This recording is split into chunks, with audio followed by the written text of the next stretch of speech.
Nggih. Halo, halo, tes, masuk. Nggih. Dengar Pak Umam masuk suaranya. Niki suara kula masuk nggih. Nggih, Nggih. Bon langsung dimulai napa pripun Pak Umam?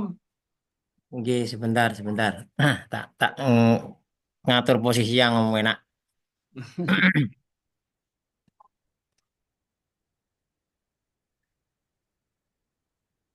Assalamualaikum. Gambarku mereka ketok jelas kan? Kan kalian dulu. Oke.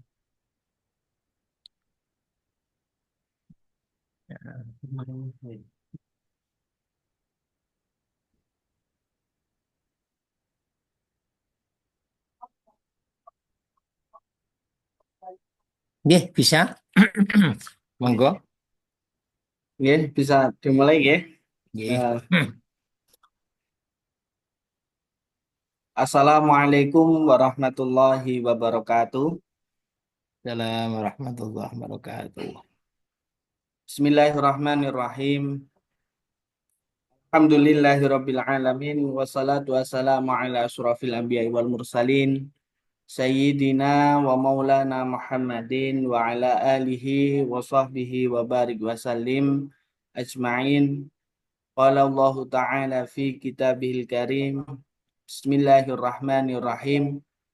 Inna anzalnahu fi lailatul qadr. Wa ma adraka ma lailatul qadr. Lailatul qadri khairum min alfi syahr. Tanazzalul malaikatu warruhu fiha biizni rabbihim min kulli amr. Salamun hiya hatta matla'il fajr. Sadaqallahul adzim. Amma ba'du. Yang terhormat Ketua Yayasan Al-Hikmah Tuban Kiai Haji Husnan Dimyati Atalallahu umrohu wa baqa Amin. alaihi bisihah wal afiyah. Amin. Semoga panjenenganipun Kiai Haji Husnan Dimyati selalu diberikan kesehatan oleh Allah Subhanahu wa taala untuk mengabdi kepada umat atau masyarakat yang ada di Kabupaten Tuban khususnya. Yang kami hormati Ibu Rektor Universitas Al-Hikmah Indonesia, Ibu Dr. Laili Hidayati, SPC, MC, Psikolog. Semoga juga diberikan kesehatan oleh Allah Subhanahu wa taala. Pemirsa Kolak Kurma, kajian online aktual keutamaan Ramadan seri ke-16 dimanapun Anda berada, yang selalu dirahmati oleh Allah Subhanahu wa taala. Amin ya rabbal alamin. Pertama-tama mari kita panjatkan puja dan puji syukur kita kepada Allah Subhanahu wa taala atas nikmat yang diberikan Allah kepada kita, baik nikmat Islam, nikmat iman ataupun nikmat sehat, serta keseluruhan nikmat yang telah diberikan kepada kita semuanya. Semoga kita semua mendapatkan perlindungan dan maunah dari Allah Subhanahu wa taala. Amin ya rabbal alamin. Kedua kalinya sholawat serta salam kita haturkan kepada junjungan Nabi besar Nabi Agung Muhammad Shallallahu Alaihi Wasallam dengan memperbanyak membaca sholawat kepada Nabiullah Muhammad Shallallahu Alaihi Wasallam. Kita tergolong umat Nabi Muhammad yang besok di yaumil kiamah nanti tergolong umat Nabi Muhammad yang mendapatkan syafaatnya. Amin ya rabbal alamin. Amin. Pemirsa kolak kurma yang dirahmati oleh Allah Subhanahu wa taala, hari ini kita akan mendengarkan bersama kajian kolak kurma, kajian online aktual keutamaan Ramadan tentang rahasia Lailatul Qadar, yang mana akan disampaikan oleh panjenenganipun Kiai Sirojul Umam, SPDI MA. Beliau ini merupakan salah satu dosen yang mengajar di Universitas Al-Hikmah Indonesia. Namun sebelum kita memulai kajian pada sore hari ini, mari kita sapa terlebih dahulu beliau.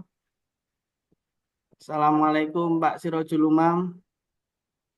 Waalaikumsalam, Pak Pripun Ustadz kabare? Abdul Fatih. Sehat nggih? Alhamdulillah sehat-sehat. Berkat doa teman-teman semuanya dan tentunya Lancar puasanya Pak Ustadz. alhamdulillah, alhamdulillah, alhamdulillah lancar. Akhir-akhir ini Oke. malah justru Terima malah kasih. semakin semangat dan giat dalam rangka Iya. untuk meraih keutamaan Lailatul Qadar. Iya, nggih, nggih. Terima kasih Pak. Jadi eh,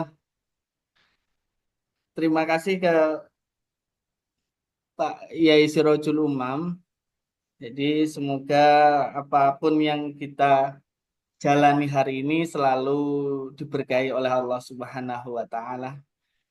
Jadi kalau hari ini pemirsa kolak kurma yang dirahmati oleh Allah, kalau kita berbicara tentang rahasia Lailatul Qadar, sudah jelas sekali bahwa Lailatul Qadar itu sudah termaktub, tertulis di dalam ayat ataupun surat Al-Quran, surat Al-Qadar yang berbunyi Inna anzalnahu fi lailatul qadar wa ma adraka ma lailatul qadar lailatul qadri khairum min alfi syahr. Jadi kalau konteks ayat tersebut bahwa Lailatul Qadar itu malam yang lebih baik daripada malam 1000 bulan.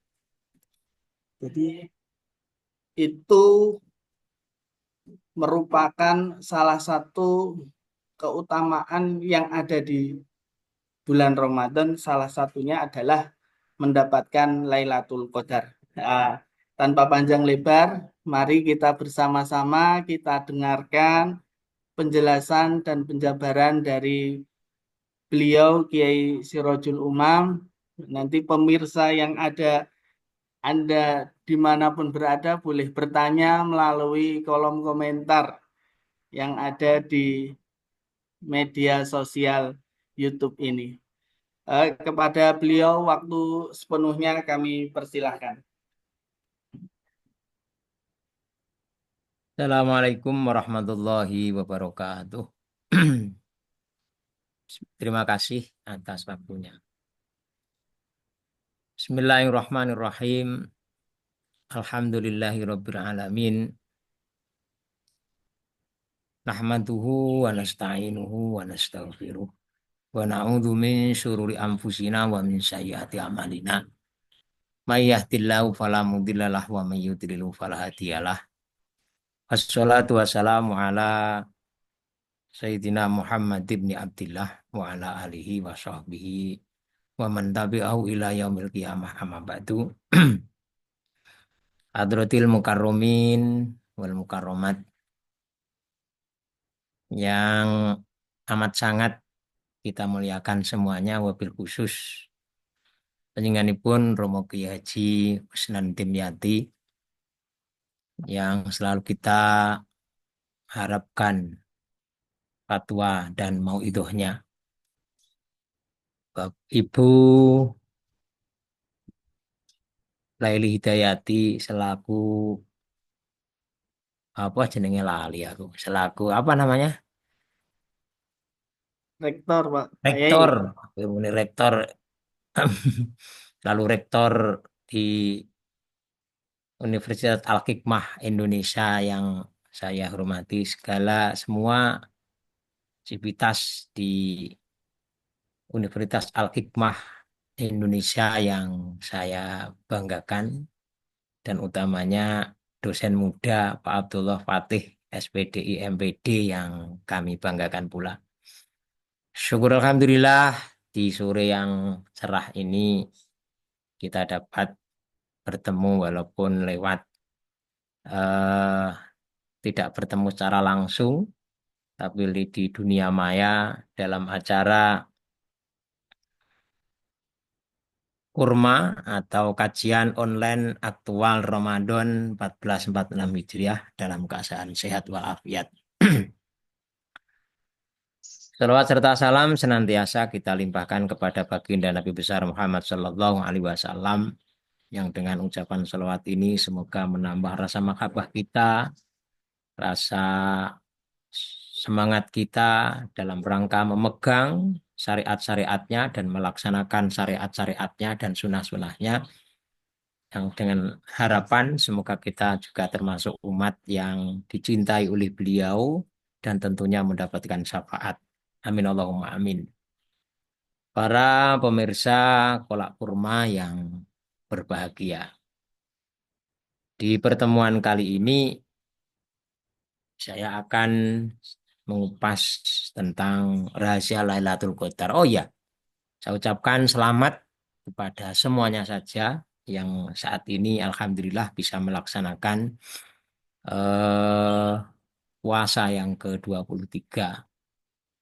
Dan insya Allah orang yang melaksanakan ibadah-ibadah di malam 23 ini akan kalau di dalam kitab Duratun Nasiin akan dibangunkan kota oleh Allah Subhanahu wa taala di surga yang otomatis juga akan ditempatkan di surga pula. Bapak dan Ibu dan pemirsa dimanapun Anda berada, dalam pertemuan kali ini akan kami kupas tentang rahasia Lailatul Qadar. Akhir-akhir ini utamanya di Asrul Awakhir di 10 hari yang terakhir banyak umat Islam disibukkan dengan ibadah-ibadah dalam rangka melecut semangatnya untuk meraih keberkahan Lailatul Qadar. Dimanapun saja berada. Masjid-masjid sekarang yang biasanya kemarin sepi pada waktu malam, ketika jam 12 sampai menjelang sahur, menjelang imsak, sekarang ramai dikunjungi, dimasuki para jamaah-jamaahnya dalam rangka eh, mencari keberkahan dari malam Lailatul Qadar. Berbicara tentang Lailatul Qadar, saya akan menceritakan sedikit kisah tentang Lailatul Qadar yang saya kupas dari kitab Duratun Nasiin atau di kitab Mukasyafatul Qulub karya Imam Ghazali atau dari Duratun Nasiin karya Syekh Usman bin Hasan bin Ahmad. Dikisahkan pada waktu bulan Ramadan Nabi Muhammad Shallallahu Alaihi Wasallam sedang berkumpul dengan para sahabatnya. Memang biasanya dalam banyak saya baca sejarah-sejarah atau kisah-kisah Nabi Muhammad ketika sedang melakukan jamaah, setelah jamaah itu biasanya juga ada halakoh dalam bahasanya sekarang. Untuk berkumpul-kumpul dengan sahabat sekedar untuk bercengkerama atau bahkan memberikan bimbingan-bimbingan atau ilmu-ilmu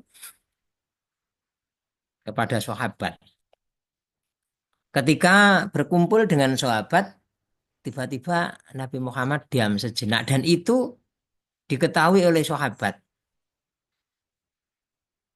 Sambil senyum-senyum, Kanjeng Nabi Muhammad diam sejenak sambil senyum-senyum, aneh, kayak-kayaknya dia tatapannya kosong bukan artinya bukan bukan sedang bertatap muka dengan sahabat, tapi dengan melemparkan senyum, dilemparkan kepada siapa kurang tahu sehingga timbul penasaran dari salah satu sahabat sehingga bertanya kepada Rasulullah, ya Rasulullah, apa yang membuatmu tersenyum?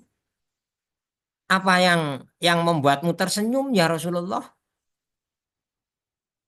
Akhirnya Rasulullah menjawab, ketika saya sedikit menongak ke atas, walaupun tidak paling ke atas, diperlihatkan kepadaku hari akhir. Yang ketiga itu dikumpulkan di mahsyar. Semua para nabi berkumpul dengan para umatnya. Semua para nabi di belakangnya, di sampingnya, di sekelilingnya berkumpul berjalan beserta umatnya menuju surga. Semuanya para nabi dan rasul. Tapi ada keanehan satu yang membuat saya, kata Rasulullah, yang membuat saya sedikit tersenyum. Apa? Ada salah satu nabi tanpa dibarengi dengan satu orang umat pun. Dia sendirian. Yang lain masuk surga bersama umat-umatnya, tapi ada satu nabi yang dia sendirian sambil tengok-tengok berjalan menuju surga. Anehnya lagi dia sambil membawa pedang, kalau boleh dikatakan pedang, sambil membawa pedang. Kemudian dari sahabat bertanya, lah niku basa Jawa, niku sinten Kanjeng Nabi? Itu siapa Kanjeng Nabi? Dia adalah Nabi Sam'un. Lengkapnya Sam'un Al-Ghazi. Atau di dunia-dunia, bukan dunia pesantren, bukan di kitab, atau di buku-buku yang lain sering disebut dengan apa itu Samson. Nah, disebut dengan apa itu nama Samson. Kalau di kitab-kitab itu disebut dengan Sam'un Al-Ghazi. Sam'un Al-Ghazi. Bahkan di belakangnya sering dikasih imbuhan alaihi salam. Yaitu nabi yang diutus oleh Allah Subhanahu wa taala untuk Bani Israel. Beliau berasal dari Palestina, Palestina atau di Gaza. Makanya namanya Al-Ghazi atau di Gaza, di tanah Romawi. Yang memiliki mukjizat berupa kekuatan yang sangat luar biasa. Mukjizatnya berupa kekuatan yang luar biasa, dapat melunakkan besi, dapat memutus rantai, memiliki senjata yang mirip pedang tapi terbuat dari rahang unta. Rahang unta. Rahang unta yang bernama Liha Jamal. Kalau di kitab itu ada Liha Jamal. Yang anehnya, karena memang termasuk mujizat, pedangnya ini ketika Sam'un Al-Ghazi menggunakannya dan sedang kebetulan lelah, pedangnya ini mengeluarkan air yang air itu apa ya, kalau sekarang sering minuman energy drink. Ketika haus diminum dan akan menimbulkan kekuatan lagi. Dan ketika lapar, pedangnya itu juga mengeluarkan daging mentah atau mungkin buah-buahan yang diingini oleh Sam'un Al-Ghazi sebagai pengganjal perut eh, untuk menghilangkan rasa laparnya. Untuk menghilangkan rasa laparnya. Nah, itu diutus di apa itu di Palestina, di tanah Romawi dulu, karena memang tanah itu pada masa itu sedang gencar-gencarnya ada paganisme, yaitu orang yang gencar-gencarnya, orang yang subur-suburnya Bani Israel menyembah apa itu Tuhan selain Allah, kalau bisa dikatakan kadang bisa disebut dengan berhala. Tapi Sam'un Al-Ghazi diutus di sana dalam rangka untuk li'ilahi kalimatillah, walaupun agamanya bukan agama Islam, karena zaman-zaman Israel itu disebut dengan agama tauhid, yaitu diutus untuk li'ilahi kalimatillah, memuliakan kata-kata atau kalimat la ilaha illallah. Walaupun tidak mempunyai umat, tidak mempunyai kaum satupun, tetapi karena itu memang sudah menjadi kewajibannya untuk menyebarkan agama tauhid, sendirian pun tidak bisa, tidak mengurangi semangat beliau, tidak mengurangi jihad beliau dalam rangka li'ilai kalimatillah tadi. Dan tidak menjadikan surut dalam melawan dan menentang para kaum-kaum yang menyembah berhala, utamanya pada rajanya yaitu Raja Israel. Setiap hari, walaupun sendirian, selalu bertempur, berperang, melawan orang-orang kafir.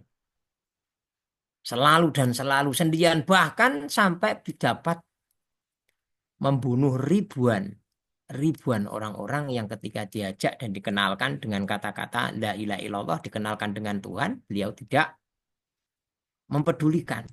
Dan akhirnya berperang terus-menerus setiap hari melawan orang kafir. Padahal yang namanya Sam'un al-Ghazi setiap siang itu selalu melaksanakan puasa dan setiap malam selalu qiyamul lail.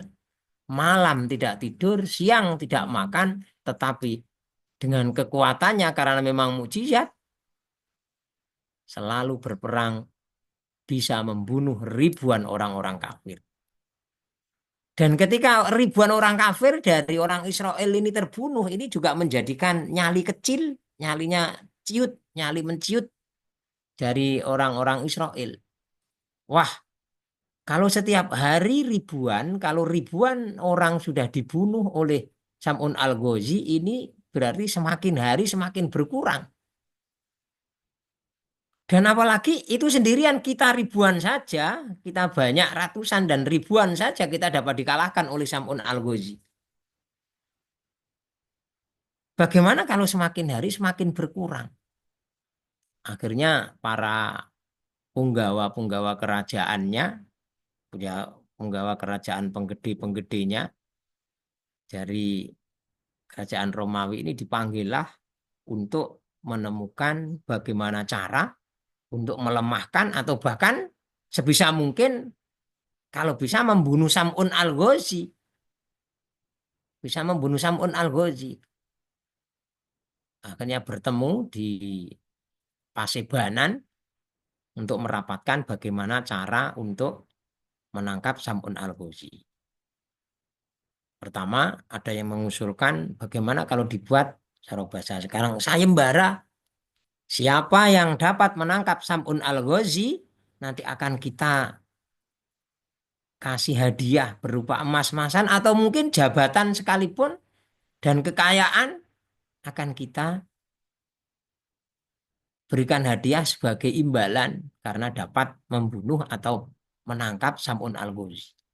Dan itu ketika disampaikan kepada masyarakatnya, ternyata tidak ada satupun yang berani. Tidak ada satupun yang berani mengacungkan tangannya untuk menghadapi Sam'un al-Ghazi. Dan ini juga menjadikan para apa tadi Raja Israel bingung karena nggak ada berani, nggak ada yang berani. Akhirnya di dibawa ke meja rundingan dan dicari-cari kelemahannya. Ada yang usul bagaimana seandainya yang kita biasanya orang perempuan itu ada kelemahan sedikit bila dikasih hadiah berupa emas-emasan atau harta. Coba nanti kita sampaikan, kita rayu istri atau keluarganya atau istrinya Sam'un al-Ghazi untuk menangkap dan nanti akan kita beri hadiah. Akhirnya disetujui dan salah satu di antara punggawa atau pejabat tinggi dari kerajaan Israel diberi tugas untuk merayu istrinya Sam'un al-Ghazi. Mulanya setelah disuruh untuk menangkap Sam'un Al-Ghazi, mulanya menolak. Lu saya mencintainya, biar bagaimanapun dia adalah suami saya. Tapi setelah diiming-iming, nanti kamu nggak usah membunuh, cukup saja kamu merantai. Silahkan nanti saya sediakan rantai, kamu yang merantai suamimu, Sam'un Al-Ghazi. Setelah kamu rantai, nanti bilang saja kepada kami akan siap-siap di luar. Dan ketika kamu memberi kode, nanti kami akan masuk. Bisa nanti setelah tidur, apa itu ketika tidur atau ketika beribadah, nanti rantai ini kamu ikatkan pada beliau, pada Sam'un Al-Ghazi. Setelah dipikir, walah, anak perempuan, orang perempuan, walaupun istrinya, ternyata setelah diiming-iming dengan beberapa emas, beberapa harta yang banyak, akhirnya istrinya itu mau. Dan benar-benar kesempatan itu dimanfaatkan oleh istrinya ketika Sam'un Al-Ghazi tidur. Pas tidur, kemudian rantainya itu diikatkan di sekujur tubuh Sam'un Al-Ghazi. Dan ketika diikatkan, baru saja istrinya memanggil para petugas yang sedang siap-siap di luar untuk masuk. Ternyata sebelum memanggil, Sam'un Al-Ghazi itu menggeliat, molet monggo carane, basa Jawane molet. Tapi dengan molet, sederhana molet gitu saja, ternyata rantai-rantai itu sudah hancur terputus. Akhirnya di apa itu, penggawanya itu kembali.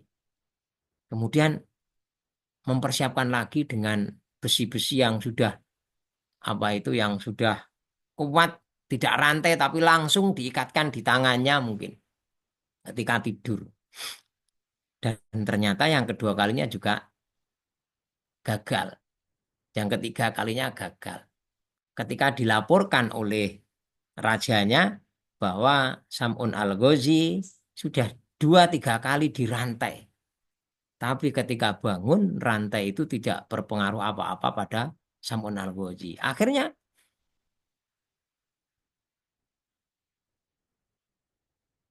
istri Sam'un Al-Ghazi disuruh untuk mencari kelemahan yang lain. Kalau rantai tidak bisa, barangkali Sam'un Al-Ghazi mempunyai kelemahan-kelemahan tertentu yang nanti bisa dimanfaatkan. Dan betul, akhirnya istri Sam'un Al-Ghazi ketika santai-santai tanya kepada Sam'un Al-Ghazi tentang kelemahannya. Kemarin itu, kata istrinya, kemarin itu saya sempat merantai jenengan. Saya sempat membelenggu tangan jenengan. Oh iya, aku petakon dari Sam'un Al-Ghazi. Aku petakon gini, kenapa kok aku dirantai? Kenapa tanganku kok diikat? Jawaban istrinya, aku ingin tahu sampai di mana kekuatanmu. Banyak tetangga-tetangga yang menyampaikan berita tentang kekuatanmu. Aku pengen tahu sendiri bagaimana kekuatanmu. Ternyata betul, rantai itu tidak berpengaruh apa-apa. Ikatan tangan yang dengan menggunakan besi yang kuat sekalipun ternyata enggak pengaruh apa-apa. Sakjane, Pak. Lah, sakjane ku rahasiane opo? Rahasiane opo? Sampean kok punya begitu? Atau barangkali kelemahanmu opo kok sampai sampai kekuatanmu segitu kuat?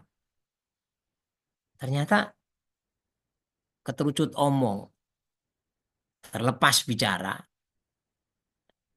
Sam'un Al-Ghazi bilang pada istrinya, sakjane kelemahanku itu mudah. Rambutku kan dowo. Memang Sam'un Al-Ghazi itu rambutnya panjang. Rambutku kan dowo. Tangan dan kakiku seandainya diikat dengan rambutku, maka kekuatanku itu akan hilang. Kekuatanku akan hilang. Oh, ngono toh. tenan itu dimanfaatkan, dilaporkan, kemudian dilaporkan kepada apa itu Raja Israel atau orang-orang yang diberi tugas untuk menangkap Sam'un Al-Ghuzi. Yang nantinya ketika tidur akan diikat oleh istrinya dan akan diberi isyarat untuk membantu dalam menangkap Sam'un Al-Ghuzi. Dan betul pada suatu saat Sam'un Al-Ghuzi tidur dan pas waktu tidur itu kemudian istrinya mengambil rambutnya untuk diikatkan di tangannya, di kakinya. Dan setelah terikat kemudian beliau memanggil istrinya itu memanggil petugas-petugas dari kerajaan. Ini loh sudah saya ikat dengan rambutnya. Akhirnya secara serentak para punggawa itu datang. Dan betul ketika dibawa, ketika diikat dan dibawa ternyata Sam'un Al-Ghazi tidak punya tenaga apa-apa. Coro Jawa ini koyok gombal amoh. Blas ora mempunyai kekuatan apa-apa. Tidak mempunyai kekuatan apa-apa. Akhirnya dibawa rame-rame di kerajaannya, di istananya. Dan disiksa orang-orang yang mempunyai dendam kepada beliau karena mungkin keluarganya atau mungkin teman dekatnya atau mungkin anaknya atau mungkin ayahnya yang menjadi korban keganasan Sam'un Al-Ghazi saat itu diluapkan dendamnya. Ada yang mencokel matanya, ada yang mengiris kupingnya, ada yang mematahkan tangannya, ada yang mematahkan kakinya. Semuanya ditumpahkan di situ. Sampai pada saatnya merasakan amat sakit dan kelemahannya, akhirnya Sam'un Al-Ghazi berdoa kepada Allah untuk diberi kekuatan. Untuk diberi kekuatan.